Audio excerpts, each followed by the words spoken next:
2 மாசத்து குட்டி வாங்கினேன். 2 குட்டி வாங்கணும் ஜோடியா. ஒரு அதுக்கு கடா ஒன்று வாங்கணும். அது 6 மாசத்துல மறுக்கா பருவத்துக்கு வந்துடும். அந்த கடாயை பருவத்துக்கு கொண்டாந்துடும். 6 மாசம் கழிச்சு மறுக்கா 2 குட்டி போடுங்க. 2 குட்டி போடும். அதுக்கு தீவனம் வந்து குவா புல் வச்சிருக்கிறோம், கிணுங்கா புல் வச்சிருக்கிறோம்.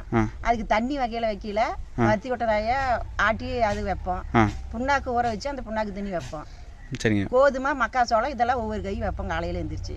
சரிங்க. குட்டி நல்லா வளரும். அந்த 2 குட்டிக்கு ஆடு பால் வர அளவுக்கு ஆடு தெம்பா இருக்கும். இந்த மேலே இந்த ஜோனம்லாம் வச்சா நல்லா பால் இருக்கும். மக்காச்சோளம் கோதுமை இதெல்லாம் கலந்து நாங்கள் வைக்கிறதுனால புண்ணாக்கு தண்ணி வைக்கிறதுனால 2 குட்டிக்கே பாலாகும். அப்படி வச்சா இப்போ நம்மளுக்கு நல்லா ராவம் கிடைக்கும். ஒரு குட்டி வச்சா அவ்வளோ ராவம் வராது. 2 குட்டி போடையில ஒரு குட்டி அந்த தேவனத்துக்கு நம்மளுக்கு மேற்கொண்டு செலவுக்கு போனால் ஒரு குட்டி நம்மளுக்கு மீதியாகும். லாபமாக இருக்கும். 2 குட்டி போடையும் நல்லா பரவும்.